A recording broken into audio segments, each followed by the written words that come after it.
What's up everybody, this is Jeremiah and today we're going to react to the video Why Fast Food Sucks by Patrick CC. You mean, but like the creativity of the like way it looks, yeah, sure, yeah, I'm 100% agree with you. The food,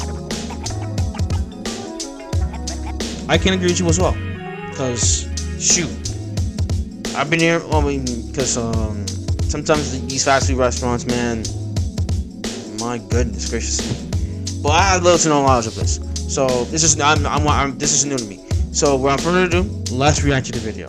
I'm going to show you a few different modern fast food locations with the logos removed, and I want to see if you can guess which restaurant it is. Here is number 1. McDonald's. I think this one's maybe McDonald's, because you see that yellow pole right there? They have to give you just McDonald's. That is Panda Express. Oh, I was completely wrong. Here's number 2. Five Guys. It's gotta be Five Guys. 2. That is Arby's. Here's number 3. Chipotle? This gotta be Chipotle. That is Burger King. Here's number 4. Wendy's or McDonald's? Wendy's or McDonald's? That is Wendy's. Fast food restaurants in America have completely lost their identity, but it doesn't stop at these soulless gray buildings. Fast food used to be cheap, tasty, and most importantly, fast. And on top of that, the experience used to be fun. Today, the color is fast. And on top of that, the look at that. That's so vibrant and colorful. I bet you that was like from the 70s, 80s, heck, even 90s. We don't know. Dang, man. So vibrant.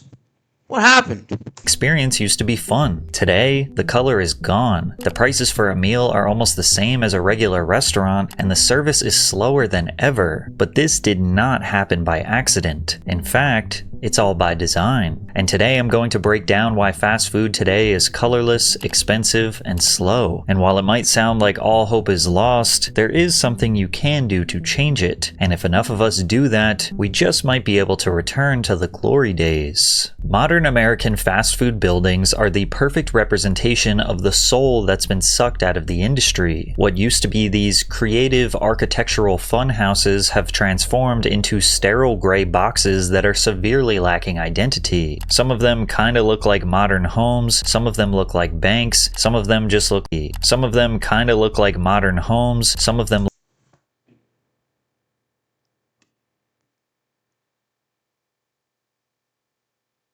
That's Taco Bell? That looks like expressway. That looks like express when you stop on a highway. Why look like that? That's Taco Bell? What the fuck? Yo, someone in the comments tell me where you find this Taco Bell at, cause my goodness gracious me, this looks like some parking lot over some expensive business. Like, that's Taco Bell?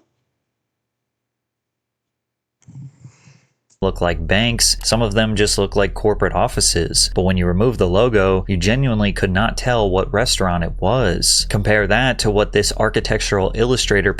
I got you right now. That's probably Wendy's. Fridays. McDonald's. Oh, let me do it again. Wendy's. Fridays. McDonald's. White Castle. I don't know what this one is. Don't know what that one is. IHOP. Don't know what that one is. Either Checkers. Maybe Arby's. I think Five Guys.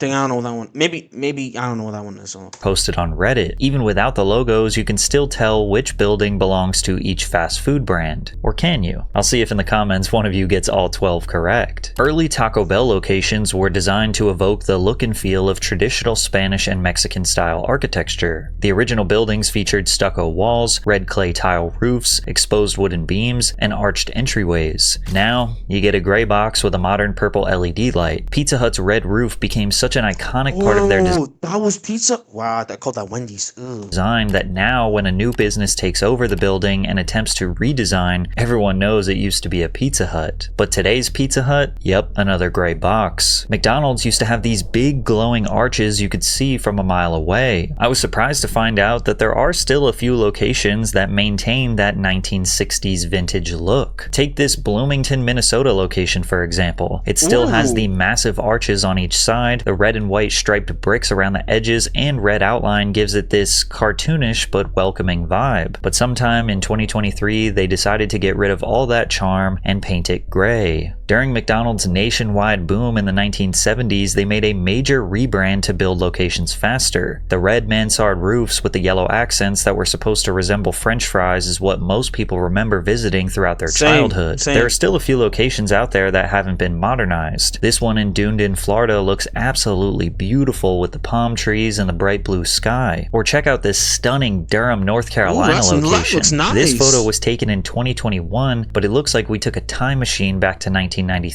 Sadly, this one was also painted entirely gray in 2024. Even this location outside of Disney World looked like a theme park of its own, and I'm sad to admit that this creative masterpiece has been replaced by what looks like a corporate headquarters. Now, one of the main reasons behind the gray box trend is that it's a safer, smarter real estate investment. This strategy leans heavily on modular construction and prefab standardized architecture. When a previous brand needed a very specific build out, which usually came down to their custom roofs, it just cost more. And in a way, they're also preparing for their imminent failure, because these vague buildings can be transformed into just about any other business. In New Jersey, this Wendy's was transformed into a Burger King. In Missouri, this old Burger King was turned into a Wendy's. This former Taco Bell KFC combo was turned into a local pharmacy. And this former Arby's is now a local pizzeria. And to no surprise at all, the local pizzeria made a more charming and visually interesting design. Now, my favorite is when chains actually do the opposite of this, when they repurpose an old building, like this old bank in Wilmington, North Carolina that was transformed into a Dunkin' Donuts. It's undeniably smarter and probably more sustainable to build buildings that can outlive the brand inside them, which will in turn reduce waste and provide opportunity to future businesses. But there's just something sad about it too. Each restaurant lost all its character. But it's not just the exterior that lost its character, the interior is where many of these places thrived. Stepping inside used to feel like entering a little world of its own. Taco Bell had these purple and teal Art Deco chairs, textured wall tiles, and neon squiggles that felt like walking through a 90s arcade. People today would probably call this tacky, and they might not be wrong, but damn, it has an identity. But before we dive deeper, the other day I wasted hours trying to cancel all those subscriptions I forgot about. Luckily, today's sponsor Rocket Money is here to help. Rocket Money is an all-in-one personal finance app that more and spend less. Join the over 5 million members using Rocket Money. Go to rocketmoney.com/PatrickCC or click the link in the description to get started for free. Wendy's had an immaculate 1970s grandma.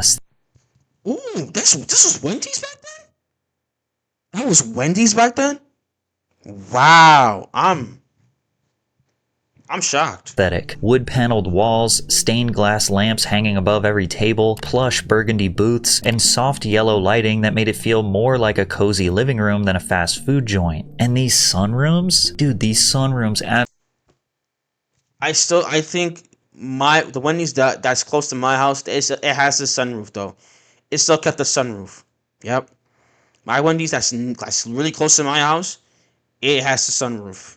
It's beautiful. It really is. Absolutely ripped. Pizza Hut felt like a legit sit-down restaurant with thick carpeting, red vinyl booths, and those iconic Tiffany-style lamps that turned every meal into a dimly lit occasion. McDonald's had burger seats. Look at these burger seats. Are they a little terrifying? Sure, but I think we can all agree that we want them back. And when management started encouraging a more kid-friendly atmosphere, almost every franchisee built massive playgrounds.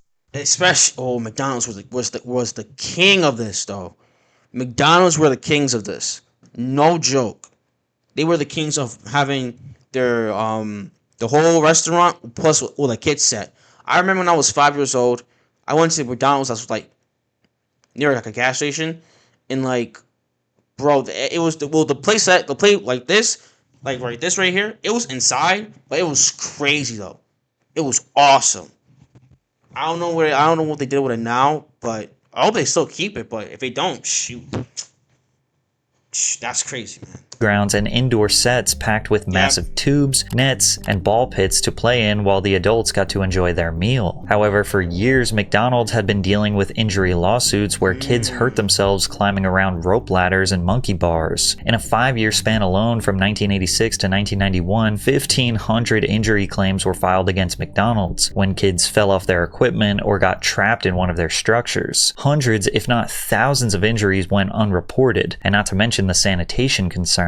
Even as a kid, I knew those things were filthy. Some places have still tried to hang on to that old school charm well into the 2020s. I found this 1950s retro diner-inspired McDonald's location in Williamsburg, Virginia. They have a whole-ass 1957 Chevy on the inside just parked in the middle of the restaurant. This beautiful time capsule location was, you guessed it, grayed out and turned into another modernized hospital cafeteria a few years ago. A location in Bensonhurst, Brooklyn was redesigned to a 1980s theme for a Marvel movie, and to no surprise at all, everyone loves it. And even though it still doesn't look like a true time capsule, it's just enough retro and modern combined to give the place a lot more soul. And if you're watching this and you have a fast food location near you that still has some old school charm, drop it in the comments because I want to see. But the blueprint for the modern fast food gray box, the minimalism, the neutral tone textured wallpaper, the IKEA chairs that hurt to sit in, the inoffensive abstract art, the dim industrial lighting, it can all be blamed on Chipotle. Chipotle's early 2000s expansion. Chipotle's to blame for this? Whoa, go back. Lighting, it can all be blamed on Chipotle. Chipotle's early 2000s expansion marked a turning point in the fast food industry. Their concept was called fast casual. You still got your food quickly, but the experience felt more elevated. The menu was simple, the ingredients were marketed as fresher, and the interiors ditched the kid-friendly chaos in favor of something more modern. Because of this, they were able to charge a higher price, and teenagers, college kids, and young professionals were more than willing to pay. But they weren't just paying for vibes. Those 2010s Chipotle burritos were massive. You used to get at least 2 servings of food for one price, which made it comparable to 2 fast food trips. Chipotle's success came at a time when McDonald's and other giants were on a rapid decline. In 2003, McDonald's stock price fell to a 9-year low, and in Q4 of 2023 was the first net loss in profits they ever had, losing $344 million. Public pressure around junk food intensified during this period. The Super Size Me documentary further tarnished the company's brand. The doc followed Morgan Spurlock, who ate at McDonald's restaurants 3 times a day, every day for a month. Whoa.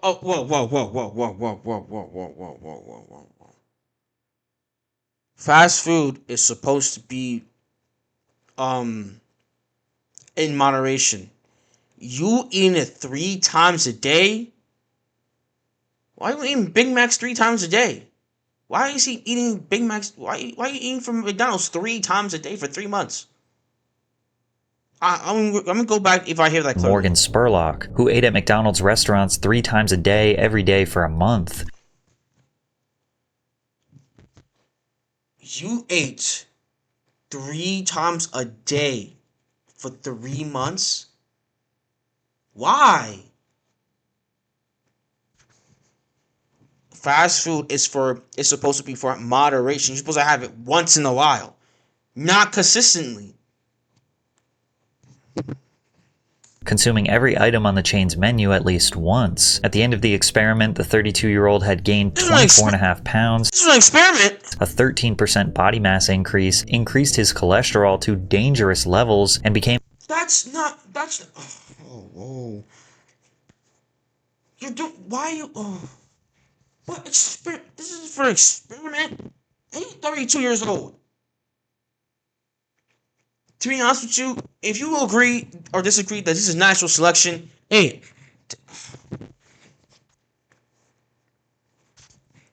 Again, this is supposed to... McDonald's, Burger King, Wendy's, Taco Bell, Burger King, Popeyes, Checkers, Five Guys.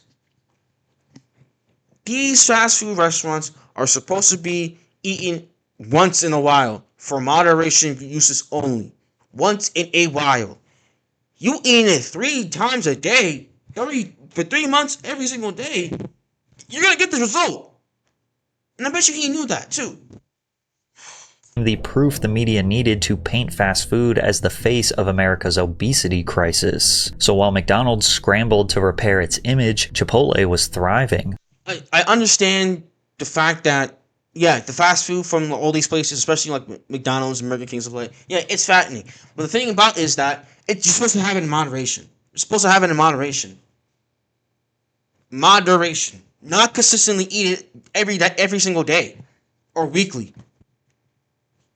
Like what? You're supposed to have it every single. You're not supposed to. You're not supposed to have it 3 times a day for 3 months or consistently every single day. Eat like once every 7 months or once every year or so, or once in a while. Not consistently. Like what? I don't understand the fact that.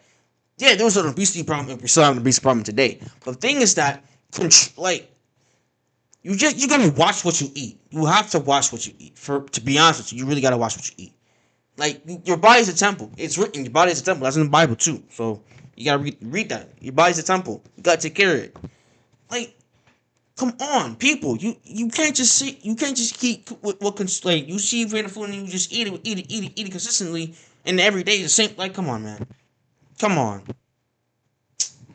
Offering a cleaner, simpler, healthier experience that looked and felt like the opposite of everything fast food had become. In response, McDonald's started the Forever Young campaign to transform the playground feel into a cafe-style space. What resulted was a push for a more contemporary aura, accented by terracotta, olive, and gray colors paired with wooden furniture. Of course, other fast food restaurants saw this change and followed suit. I also believe that the success of Starbucks, and maybe even the Apple Store, had a big impact on the aesthetics of fast food chains. Starbucks proved that people would pay a premium price to hang around in a space that felt upscale. And Apple taught the entire retail world that an ultra-minimalist design could signal trust and quality. Today, seemingly every fast food chain takes a little bit of inspiration from Chipotle, Starbucks, and the Apple Store, which has majorly contributed to them losing what made them special in the first place. Fast food restaurants were meant to be bold, fun, and kid-friendly, or even calm and cozy sit-downs for the family. But designers Lynn Rosenbaum and Michael Muchoff told the YouTube channel Cheddar that the design choices are nothing more than a marketing tactic. We have to be perceived as new and fresh and offering food that is new and fresh. What has changed within our restaurant? We want to communicate that to the customer on the outside, and the easiest way to do that is through architecture and interior design. How can we make it look healthier, but not actually make it healthier? That's basically the gist. I don't think any logical person is expecting fast food to be healthy, but the risk used to be worth the reward. Because beyond the building design and modern branding, it seems like they aren't even trying to— What's up, everybody? Enjoying the video? That's great. Make sure to like, comment, subscribe, and turn on notifications so when you know I upload another video. Also, tune into the live streams. We're live on YouTube, Twitch, and Kick. So pull up on either one of them that seems fit for you. Without further ado, let's get back into the video. Make the food look or taste good anymore. The burgers aren't even close to as advertised, with buns flat as a pancake and lettuce that looks like it was left out all night. Places like KFC refuse to change the oil in their fryers, so you can't even taste the chicken anymore. And those so-called crispy fries you ordered look like they were defrosted, placed under a heat lamp, and served without anyone noticing they missed a crucial step. Even legendary YouTuber The Report of the Week, who has spent the past decade reviewing fast food menu items, just about had a meltdown over the decline in quality and service across every big chain in the US after countless bad experiences in 2023. Instances not as bad as this, but where there have been problems with my order, with the quality, it's just elapsing more and more. And it's not just Culver's. It's every place. McDonald's, Burger King, Wendy's, Taco Bell, you name it. There have been so many places, and I'm sure you've noticed this, that I've reviewed in the last couple years, where the food has just been awful. It's quite frankly disgusting. I hate when this happens. And what bothers me even more is when it's becoming more and more of the norm. When I'm trying out these sorts of items, and time and again, it's some burnt piece of garbage. It's some just vile slop for lack of a better word. And it's getting to the point now where pretty much every other item that I review is just, it's disgusting in some way or another. Or it's just so overpriced that it might be alright, but it's like you're burning your money. What's even the point? But even if fast food companies lost the fun, lost the undeniable guilty pleasure taste, at least it's still cheap, right? Nope. Chick-fil-A, Arby's, Wendy's, Jimmy John's, Chipotle, Taco Bell, Popeyes, and McDonald's all raised their prices by 55 to 100% between in a 10-year decade. Well, 11 years. 2014 and 2024. Most of us can remember a time where $5 could fill you up at most restaurants. Maybe you'd snag a couple of grillers or a fill-up box from Taco Bell, a McDouble, McChicken and fries, a famous bowl from KFC, and even if you wanted to get full meals, you'd still spend less than $10. What I found shocking is that Columbus, Ohio has the most affordable fast food in the country, but meals still cost $10 on average. Most cities average $12 to $13 for a fast food meal, and I can say with certainty, at least where I live, that there are plenty of local restaurants serving way better food for $13. Some McDonald's locations were charging as high as $18 for a Big Mac. That's in the combo meals. So that's almost $20.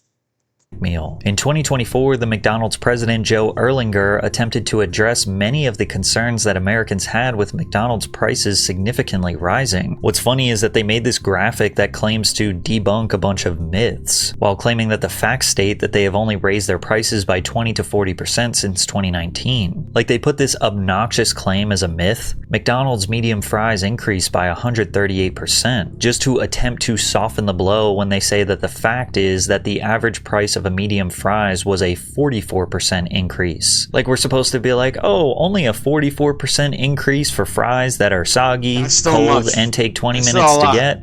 That's so much better than 138%. The reality is that fast food has entirely changed its value proposition to customers in America. It's no longer about being cheap, it's about being lazy. A professor of marketing at Johns Hopkins said, "These chains are not charity organizations. They're not trying to serve cheap food to people who are complaining about high prices. They're trying to get people who have either stopped going to the store or never went there." I suspect the value pricing approach is working for McDonald's. Okay. So, they killed the vibes, ruined the taste, charged way too much money. Is it at least still fast? Well, kinda. The speed of service has drastically decreased as Americans become more dependent on the drive-thru. America runs on urgency. Our cities are built to drive around, not stop and hang out in. Our work weeks are packed, our commutes are long, and our breaks are short. Everything in our culture tells us to move faster, work more, and consume more. So we designed an entire meal experience around not having to stop moving. Pull up in your car, order before you speak to a person, get your food in a brown bag, and don't even look inside until you're already merging onto the highway, and stuff the fries down your throat with one hand while the other is on the wheel. Drive-thrus aren't about convenience. They're a survival mechanism for a society that doesn't have time to sit down. But now even that convenience is starting to collapse. What used to be a 3 to 5 minute pit stop has turned into a 15+ minute wait behind a I can show you this from experience. I can tell you this from experience. Near my house, I told you there's a Wendy's in my house. And I kid you not, they were like in the afternoon or late nights, it will be packed. The drive-through. Oh my goodness. Let's say this is the Wendy's right now. Like the drive-through is like right around here, and like there's like a street over here, like the side, like the crosswalk, right? This is like the crosswalk's right here. Crosswalk's right here. I kid you not, all around. Cars. It's that long. It be mad packed at the Wendy's that I live in. The Wendy's that I live by. I can my siblings can tell you this for real. It's mad packed. The drive-through is packed. Even inside is packed, but not that much. But the drive-through is very long. No joke. The drive-through is extremely long. Like it takes up not takes up a block, but it fills in that block to kind of cause traffic. Seriously, and it'd be hard to people who want to get in, go inside. It's gonna be hard for them as well, because I don't know if there's any other perhaps I can get into the parking lot for that Wendy's. It's crazy. It really is crazy. Line of frustrated drivers. Even places like In-N-Out are facing major problems, with lines that literally cause traffic on the highways next to them. Pretty much every Chick-fil-A I've ever been to around lunchtime has 2 rows of 20 plus cars bumper to bumper. Many locations are trying to combat these frustrating wait times by having At this point, just order it mobilely, man. At that point, just order it. Just order it on your phone. Just order it on your phone. Just order it on your phone. Find a local McDonald's, Chick-fil-A, Wendy's nearby. Order it on mobile. Just do that, bro. Because I'm not waiting 20 minutes to just place an order and another 20 minutes to get my food. That's 40 minutes. Almost an hour. No. staff walk around with iPads so you can get that somewhat satisfaction that your order is being taken care of, but it doesn't make the food come out any faster. Now, you might think that removing drive-thrus in some locations or incentivizing walk-ins would somehow speed things up, but fast food restaurants have done their homework. Research shows that 47% of US consumers would simply avoid going to a store that doesn't have a drive-thru, and twice as many people prefer using the drive-thru to going in store. And that's because of the American go-go-go culture, as well as us not prioritizing eating as a meaningful experience. It's just another task to check off the list. Meals in other countries are a cultural staple, a time to slow down, talk, share, and connect. Americans treat eating as something you do out of necessity between meetings, in traffic, or while staring at your phone. And I'm talking to you, who's literally eating a meal while watching this right now. The obsession with quick service, combined with fast food's obsession with margins, is slowly turning these restaurants into massive robotic garages, like this concept released by Taco Bell. What is this? This is some... Yo, isn't this thing Taco Bell that he showed earlier? Okay, if it is... Bro, you know what this... Hold on. It kind of looks like this. No joke, it kind of looks like this. I'm not gonna hold you. It kind of looks like this. It really does kind of look like this, though. It kind of looks like this. Kind of looks like this. Like, for real. Kind of looks like that. No joke. In 2022 for their new vision for making service easier than ever before, or the new designs Chick-fil-A is rolling out that prioritize quick service, or Jimmy John's cutting down the size of their restaurant to resemble more of a studio apartment. To make it even more streamlined, restaurants are releasing AI menu stands that replace human staff members, and the responses have been mixed, with some customers praising the decision and others arguing this is one step further in the wrong direction. So correct orders and no more attitudes for no reason? More jobs with human contact are going away. With fast food restaurants doing everything they can to make service seamless and Americans demanding even more convenience, how far away are we from a robotic arm extending from a building and just dumping the food right into our mouths? But as grim as the future looks, there is a way to fight this. There is a way to demand change, get better quality food, better prices, better speeds, and an all-around better experience. The solution is quite simple, and it's being implemented all over the world. Fast food is better outside of America, not just by opinion, but by design. Yeah, many nations have stricter regulations on food quality, preservatives, and sourcing. In places like Japan, France, or Germany, the ingredients are often fresher, the portions are more balanced, and the presentation is far more respectful of... Yeah, school's good. Well, my roommate is Brian Cox. Ouch.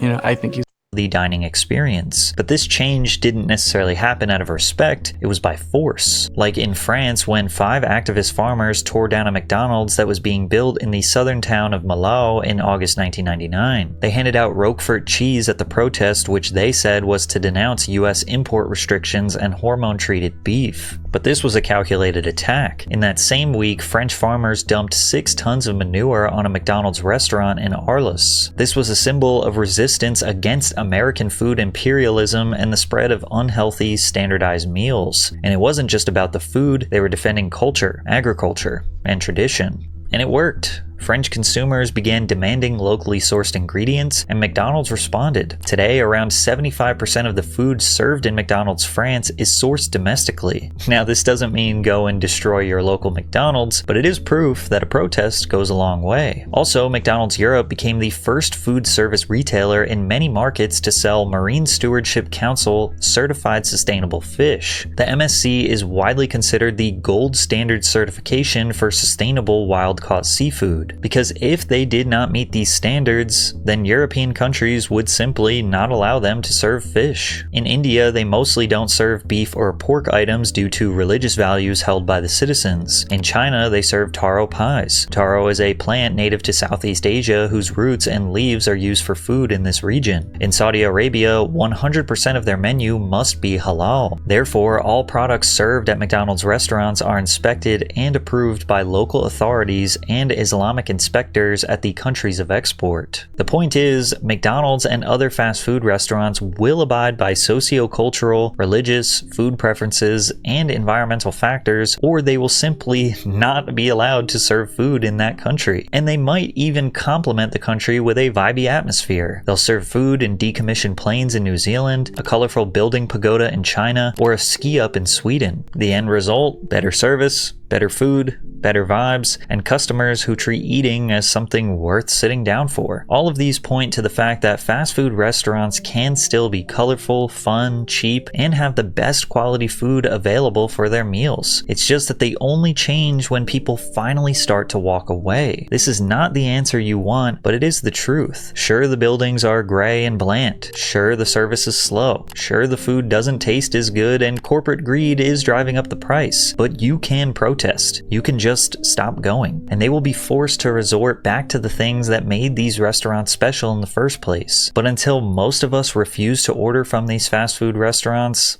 then nothing is going to change. Yeah, shoutouts to Patrick for this video, man.